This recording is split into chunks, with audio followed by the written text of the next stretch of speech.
Hello all, എല്ലാവർക്കും learners ഹിയറിലേക്ക് സ്വാഗതം. ഇന്ന് നമ്മളുടെ പൈത്തണിൻ്റെ സീരീസ് സ്റ്റാർട്ട് ചെയ്യുകയാണ്. അപ്പം ഇന്ന് നമ്മൾ കുറച്ച് ബേസിക് ആയിട്ടുള്ള പൈത്തണിൻ്റെ കാര്യങ്ങളാണ് പറയുന്നത്. ഇത് പൈത്തണിൽ മാത്രമല്ല, എല്ലാ കോഡിംഗ് ലാംഗ്വേജിലും ഉള്ളൊരു ബേസിക് കാര്യങ്ങളാണ്. അപ്പം നമുക്ക് ഈ ഒരു ബേസിക് സെഷൻ ഒന്ന് ക്ലിയർ ചെയ്തതിന് ശേഷം ഇതിൻ്റെ അഡ്വാൻസ്ഡ് ലെവലിലേക്കും അതിൻ്റെ പ്രോജക്ട്സിലേക്കും പോകാം. ഓക്കെ, അപ്പം ഫസ്റ്റ് ഓഫ് ഓൾ ഞാനിത് ചെയ്യാനായിട്ട് പോകുന്നത് PyCharm എന്ന് പറയുന്ന ഒരു IDEയിലാണ് നമ്മൾ ചെയ്യാൻ പോകുന്നത്. IDE എന്ന് പറഞ്ഞു കഴിഞ്ഞാൽ ഇൻ്റഗ്രേറ്റഡ് ഡെവലപ്മെൻറ്റ് എൻവയോൺമെൻറ്റ് എന്നാണ് മീനിങ്. അതായത് നമുക്ക് എല്ലാ കോഡിംഗ് ലാംഗ്വേജ് ചെയ്യാനായിട്ടും ഒരു പ്ലാറ്റ്ഫോം വേണം, അല്ലെങ്കിൽ ഒരു ഇൻ്റർഫേസ് വേണം ചെയ്യാനായിട്ട്. കാരണം നമുക്ക് അത് റൺ ചെയ്ത് അതിൻ്റെ ഒരു ഔട്ട്പുട്ട് അറ്റ് എ ടൈം തന്നെ കാണേണ്ടതാണ്. സോ അതുകൊണ്ട് തന്നെ നമുക്ക് ജസ്റ്റ് പോയിട്ട് വേർഡിലോ ടെക്സ്റ്റ് എഡിറ്ററിലോ ഒന്നും പോയി ചെയ്യാനായിട്ട് പറ്റില്ല. നമുക്ക് എപ്പോഴും ഒരു ഇൻ്റർഫേസ് വേണം. അങ്ങനെ നമ്മൾ കോഡിംഗ് ചെയ്യാൻ വേണ്ടിയിട്ട് യൂസ് ചെയ്യുന്ന ഒരു ഇൻ്റർഫേസിനെയാണ് IDE എന്ന് പറയുന്നത്. ഓരോ കോഡിംഗ് ലാംഗ്വേജസിനും അതിൻ്റേതായിട്ടുള്ള IDEs ആണ് നമ്മൾ യൂസ് ചെയ്യുന്നത്. അപ്പോൾ പൈത്തണിൽ നമ്മൾ കോമൺലി യൂസ് ചെയ്യുന്ന കുറച്ച് IDEs ആണ് IDLE എന്ന് പറയും. അതുപോലെ തന്നെ PyCharm, VS Code, Jupyter Notebook, Spider, ഇതുപോലെയുള്ള IDEs എല്ലാം തന്നെ നമ്മൾ പൈത്തണിന് വേണ്ടിയിട്ട് യൂസ് ചെയ്യുന്നതാണ്. അപ്പം ഇതിൽ ഞാനിപ്പോൾ യൂസ് ചെയ്യുന്നത് IDE ആയിട്ട് യൂസ് ചെയ്യുന്നത് PyCharm ആണ്. PyCharm യൂസ് ചെയ്യുന്നതിന് മുമ്പായിട്ട് നിങ്ങൾക്ക് ഓൾറെഡി അറിയാമായിരിക്കും നമ്മൾ പൈത്തൺ എങ്ങനെയാണ് ഇൻസ്റ്റാൾ ചെയ്യുന്നതെന്ന്. അപ്പോൾ അറിയാത്ത ആരെങ്കിലും ഉണ്ടെന്നുണ്ടെങ്കിൽ ജസ്റ്റ് ഒന്ന് എളുപ്പത്തിലൊന്ന് പറഞ്ഞു പോകാം. നമ്മൾ ഗൂഗിൾ എടുക്കുക. ഗൂഗിൾ എടുത്തിട്ട് നമ്മൾക്ക് python.org എന്ന് പറഞ്ഞിട്ടൊരു സൈറ്റുണ്ട്. ഇപ്പോൾ പൈത്തൺ എന്ന് പറയുന്നത് ഒരു ഓപ്പൺ സോഴ്സ് ആയത് കാരണം തന്നെ നമുക്ക് തന്നെ ഡൗൺലോഡ് ചെയ്തെടുക്കാവുന്നതേ ഉള്ളൂ. നമ്മളതിന് പേയ്മെൻറ്റോ കാര്യങ്ങളോ ഒന്നും തന്നെ കൊടുക്കേണ്ടതില്ല. അപ്പം ഇതാണ് പൈത്തണിൻ്റെ ഒഫീഷ്യലായിട്ടുള്ള വെബ്സൈറ്റ് എന്ന് പറയുന്നത്. എല്ലാ ലേറ്റസ്റ്റ് അപ്ഡേറ്റ്സും കാര്യങ്ങളും നമുക്ക് ഈ python.org എന്ന് പറയുന്ന സൈറ്റിൽ അവൈലബിൾ ആയിരിക്കും. അപ്പം ഈ ഒരു സൈറ്റിനകത്ത് ഡൗൺലോഡ്സ് എന്ന് പറയുന്നൊരു സെഷൻ ഉണ്ടാകും. ഈ ഡൗൺലോഡ്സിൻ്റെ അകത്ത് നിങ്ങൾ നോക്കിയാൽ കാണാം നമുക്ക് ഓരോരോ പ്ലാറ്റ്ഫോമുകളിൽ പൈത്തൺ ഡൗൺലോഡ് ചെയ്യാൻ പറ്റും. വിൻഡോസ്, മാക് OS, ലിനക്സ് പോലുള്ള ഡിഫറെൻ്റ് ആയിട്ടുള്ള OSകളിൽ പൈത്തൺ സപ്പോർട്ട് ചെയ്യും. അപ്പം ഓരോന്നിലും ഇൻസ്റ്റാൾ ചെയ്യാനായിട്ടുള്ളൊരു കാറ്റഗറി അവരിവിടെ കൊടുത്തിട്ടുണ്ട്.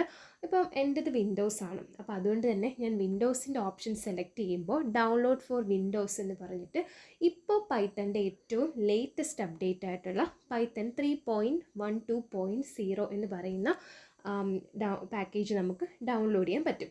മെയിനായിട്ട് പൈത്തണിൻ്റെ 3 വേർഷൻസ് ആണുള്ളത്. അതിൽ നമ്മളിപ്പം കോമൺലി യൂസ് ചെയ്യുന്നത് പൈത്തൺ 2ഉം അതുപോലെ തന്നെ പൈത്തൺ 3യുമാണ്. പൈത്തൺ 2 യൂസ് ചെയ്യുന്നതെന്ന് പറഞ്ഞു കഴിഞ്ഞാൽ വളരെ ലിമിറ്റഡ് ആയിട്ടുള്ള കമ്പനീസാണ് യൂസ് ചെയ്യുന്നത്.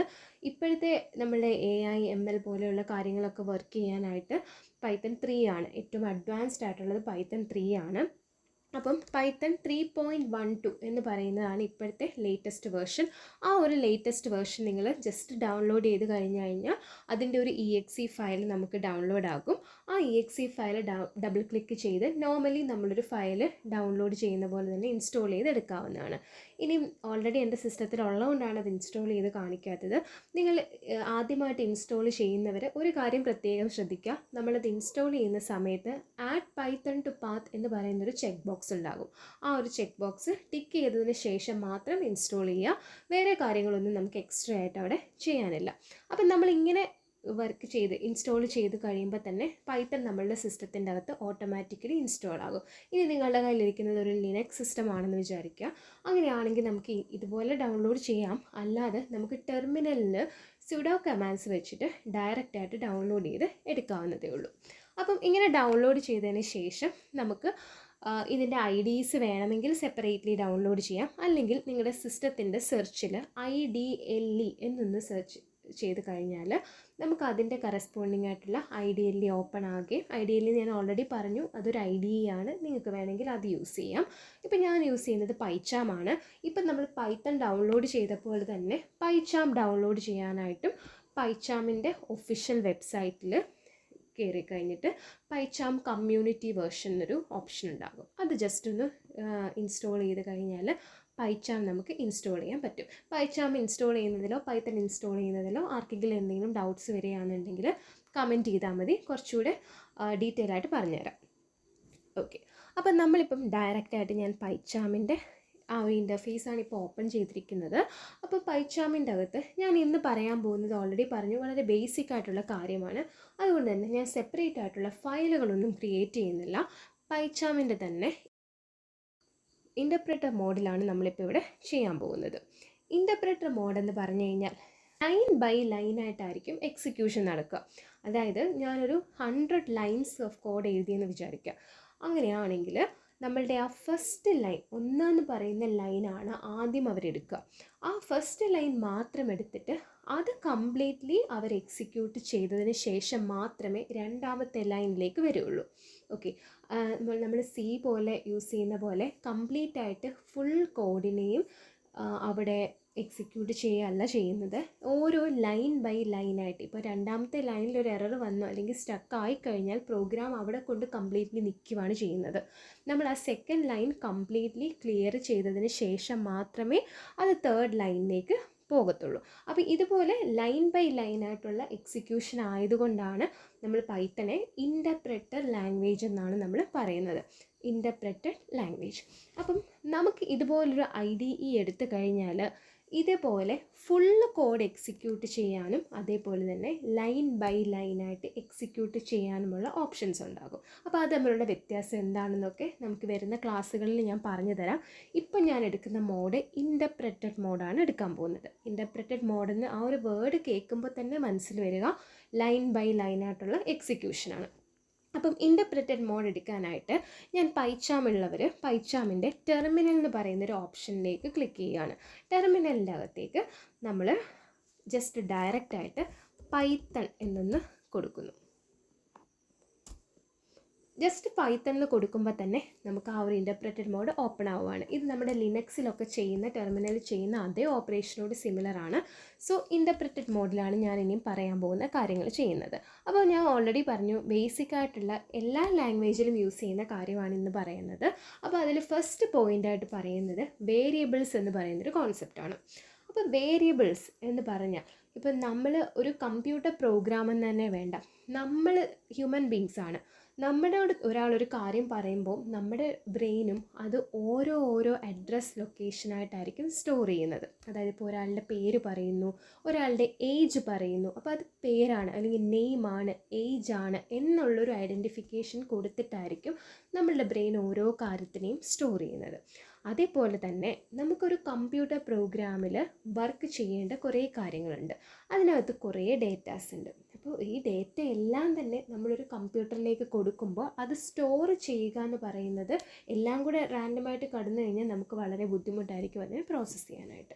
അപ്പം നമ്മൾ എന്താണ് ഈ ഡേറ്റാസിനെ സ്റ്റോർ ചെയ്യാനായിട്ട് കമ്പ്യൂട്ടറിൻ്റെ മെമ്മറിയിൽ നമ്മൾ യൂസ് ചെയ്യുന്ന അല്ലെങ്കിൽ കമ്പ്യൂട്ടറിൻ്റെ മെമ്മറിയിൽ നമ്മൾ ക്രിയേറ്റ് ചെയ്യുന്ന കുറച്ച് സ്പേസിനെയാണ് വേരിയബിൾസ് എന്ന് പറയുന്നത്.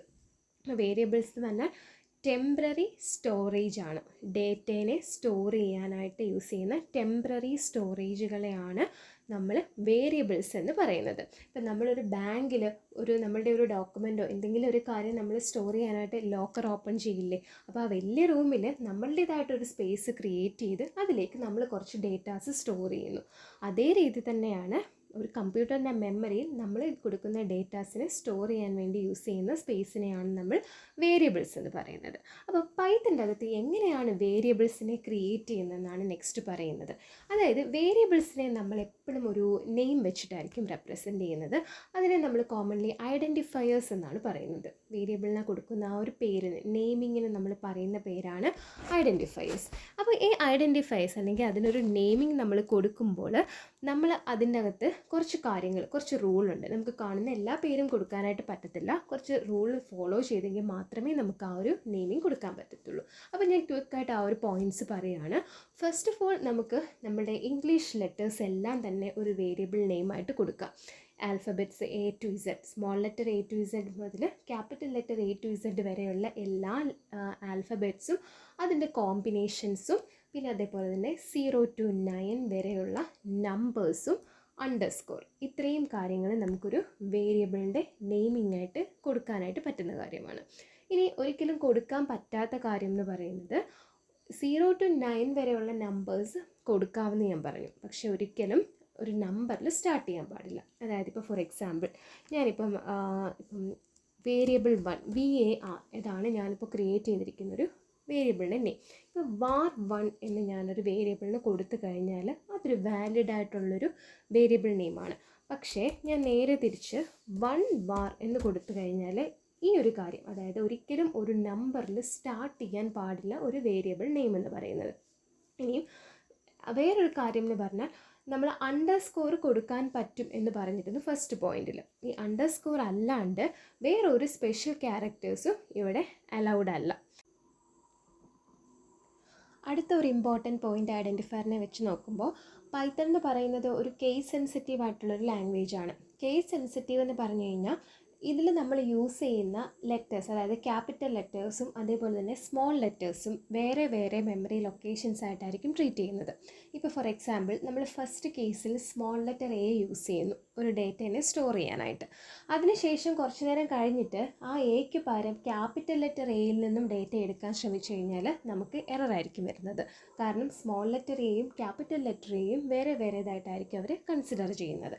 അപ്പോൾ കേസ് സെൻസിറ്റിവിറ്റി എല്ലാത്തിനും ഒരുപോലെ അല്ല. പൈത്തനെ പോലെ ആയിരിക്കില്ല വേറൊരു ലാംഗ്വേജ് വരുമ്പോൾ. പൈത്തൺ വരുമ്പോൾ ഇതൊരു കേസ് സെൻസിറ്റീവ് ആണെന്ന് ഇമ്പോർട്ടൻ്റ് ആയിട്ട് ഓർക്കുക. അപ്പം ഇത്രയൊക്കെയാണ് നമ്മൾ കോമൺ ആയിട്ടും യൂസ് ചെയ്യുന്ന ഐഡൻറ്റിഫയറിൻ്റെ റൂൾസ് ആയിട്ട് പറയുന്നത്.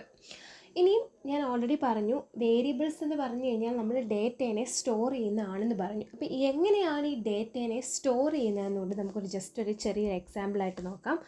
അപ്പം നമ്മളിപ്പം ഒരു വേരിയബിൾ, ഞാൻ ഓൾറെഡി പറഞ്ഞിരിക്കുന്ന റൂൾസ് വെച്ചിട്ട് നമ്മളിപ്പോൾ ഒരു വേരിയബിൾ ക്രിയേറ്റ് ചെയ്യുവാണ്. ഇപ്പോൾ ഫോർ എക്സാമ്പിൾ പ്രൈസ് എന്നാണ് ഞാനിപ്പോൾ ക്രിയേറ്റ് ചെയ്തിരിക്കുന്ന വേരിയബിൾ പ്രൈസ്. ഓക്കെ, അപ്പം നമ്മൾ പ്രൈസ് പറയുമ്പോൾ ഈ പ്രൈസ് ഒരു ഡേറ്റേനെ ഹോൾഡ് ചെയ്യാൻ പോവുകയാണ്. സാധാരണ മിക്ക ലാംഗ്വേജസിലും അത് ഏത് തരത്തിലുള്ള ഡേറ്റേനെയാണ് ഹോൾഡ് ചെയ്യേണ്ടത് എന്ന് ഓൾറെഡി നമ്മൾ ഡിക്ലറേഷൻ ഒരു പ്രോസസ്സ് ചെയ്യണം. അതായത് ഏത് തരത്തിലുള്ള ഡേറ്റയാണ് നമ്മൾ സ്റ്റോർ ചെയ്യേണ്ടത് എന്ന് നമ്മൾ ആദ്യമേ മെൻഷൻ ചെയ്യണം. പക്ഷേ പൈത്തൻ്റെ കേസിൽ അങ്ങനത്തെ ഒരു ആവശ്യമില്ല. ഡയറക്റ്റായിട്ട് നമുക്ക് ഡേറ്റേനെ സ്റ്റോർ ചെയ്യാം. ഇനി ഡിക്ലറേഷൻ ചെയ്യണം എന്നുണ്ടെങ്കിൽ ഡിക്ലറേഷൻ ചെയ്യാനായിട്ട് നമുക്ക് മെത്തേഡ്സ് അവൈലബിൾ ആണ്. അപ്പോൾ നമുക്കിപ്പോൾ പ്രൈസ് എന്ന് ഞാനൊരു വേരിയബിൾ ക്രിയേറ്റ് ചെയ്തു. ഇതിലേക്കൊരു ഡേറ്റനെ സ്റ്റോർ ചെയ്യാൻ വളരെ സിമ്പിളാണ്. നമ്മളുടെ ഈക്വൽ സൈനാണ് നമ്മളതിന് യൂസ് ചെയ്യേണ്ടത്. ഒരു സിംഗിൾ ഈക്വൽ ടു, അതൊരു അസൈൻമെൻറ്റ് ഓപ്പറേറ്റർ എന്നുകൂടെ നമുക്ക് പറയാൻ പറ്റും. അപ്പോൾ സിംഗിൾ ഈക്വൽ ടു കൊടുത്തിട്ട് നമുക്ക് എന്താണോ സ്റ്റോർ ചെയ്യേണ്ടത്, ഇപ്പം ഞാൻ 100 എന്നൊരു വാല്യൂവിനെയാണ് സ്റ്റോർ ചെയ്യാൻ പോകുന്നത്. ഇപ്പോൾ ഇവിടെ എന്താ സംഭവിക്കുന്നത്, നമ്മളുടെ മെമ്മറിയിൽ പ്രൈസ് എന്ന് പറഞ്ഞിട്ടൊരു മെമ്മറി ലൊക്കേഷൻ ക്രിയേറ്റ് ചെയ്യുന്നു. അതിലേക്ക് 100 എന്നൊരു വാല്യൂവിനെ സ്റ്റോർ ചെയ്യുന്നു. അപ്പോൾ ഈ ഒരു പ്രോസസ്സാണ് ആക്ച്വലി ഇവിടെ നടന്നിരിക്കുന്നത്. അപ്പോൾ ഇപ്പം നമ്മളുടെ മെമ്മറിയിൽ പ്രൈസ് എന്നൊരെണ്ണമുണ്ട്. ഇതേപോലൊക്കെ ഞാൻ വേറൊരു മെമ്മറി ലൊക്കേഷനിലൊരു വേരിയബിളോട് ക്രിയേറ്റ് ചെയ്യാണ്, ടാക്സ് എന്ന് പറഞ്ഞിട്ടൊരു വേരിയബിളോട്. അതിലേക്ക് ഞാൻ ജസ്റ്റ് ഒരു വാല്യൂ 80 എന്ന് പറഞ്ഞിട്ടൊരു വാല്യൂ. ഇപ്പോൾ ഞാൻ കറൻ്റ്ലി 2 വേരിയബിൾസ് ക്രിയേറ്റ് ചെയ്തു, അതിലേക്ക് 2 ഡേറ്റാസിനെ സ്റ്റോർ ചെയ്യുന്നു. ഇനി എപ്പോഴും നമുക്കിങ്ങനെ ഡയറക്റ്റായിട്ട് വാല്യൂസ് കൊടുക്കണം എന്ന് തന്നെ ഇല്ല. ഞാൻ ഒരു ചെറിയൊരു ഓപ്പറേഷൻ ഇവിടെ ചെയ്യുകയാണ്. ടോട്ടൽ എന്നൊരു വേരിയബിൾ ക്രിയേറ്റ് ചെയ്യുന്നു. അതിലേക്ക് ഈ പറയുന്ന വേരിയബിൾസ് പ്രൈസിനെയും ടാക്സിനെയും കൂടെ ഞാൻ ആഡ് ചെയ്ത് വെക്കുന്നു. ഓക്കെ, അപ്പോൾ ഇത്രയും ചെയ്യുമ്പോഴത്തേക്ക് നമുക്ക് ടോട്ടൽ എന്നുള്ള വേരിയബിളിൽ എന്തായിരുന്നോ നമ്മളുടെ ഓൾറെഡി ഉണ്ടായിരുന്ന 2 വേരിയബിൾസിലെ ഡേറ്റ അത് ആഡായിട്ട് സേവ് ആയിട്ടുണ്ടാകും. അപ്പോൾ ഈ ഒരു രീതിയാണ് സിമ്പിളായിട്ട് നമുക്കൊരു വേരിയബിളിലേക്ക് ഡേറ്റേനെ സേവ് ചെയ്യേണ്ടത്. ഇനി ഡേറ്റ സേവ് ചെയ്യുന്നു എന്ന് ഞാൻ കുറച്ച് നേരമായിട്ട് പറയുന്നു. എന്ത് തരത്തിലുള്ള ഡേറ്റയാണ് നമ്മൾ സേവ് ചെയ്യേണ്ടതെന്ന് ചോദിച്ചു കഴിഞ്ഞാൽ, എല്ലാ ലാംഗ്വേജസിലും ഒരു സെറ്റ് ഓഫ് ഡേറ്റാസ് ഉണ്ടാകും. അവർ അലൗ ചെയ്യുന്ന ഒരു സെറ്റ് ഓഫ് ഡേറ്റാസ് ഉണ്ടാകും. ആ ടൈപ്പ് ഓഫ് ഡേറ്റയെ മാത്രമേ നമുക്കിതുപോലെ സ്റ്റോർ ചെയ്യാനായിട്ട് പറ്റത്തുള്ളൂ. അതിനെയാണ് നമ്മൾ കോമൺലി ഡേറ്റ ടൈപ്സ് എന്ന് പറയുന്നത്. പല രീതിയിൽ നമുക്ക് ഡേറ്റ ടൈപ്സിനെ പറയാനായിട്ട് പറ്റും. ഞാൻ മെയിനായിട്ട് വളരെ ബിൽറ്റ് ഇൻ ആയിട്ടുള്ള പൈത്തണിലുള്ള ഡേറ്റ ടൈപ്സ് മാത്രമാണ് പറയുന്നത്. അങ്ങനെ പറയുകയാണെങ്കിൽ നമുക്ക് ടോട്ടലി ഒരു 6 ഡേറ്റ ടൈപ്സ് ആയിട്ട് പറയാം. Numbers, strings, list, tuple, set, dictionary. ഇതാണ് നമ്മൾ മെയിനായിട്ട് പറയുന്ന ബിൽറ്റ് ഇൻ ഡേറ്റ ടൈപ്സ് എന്ന് പറയുന്നത്.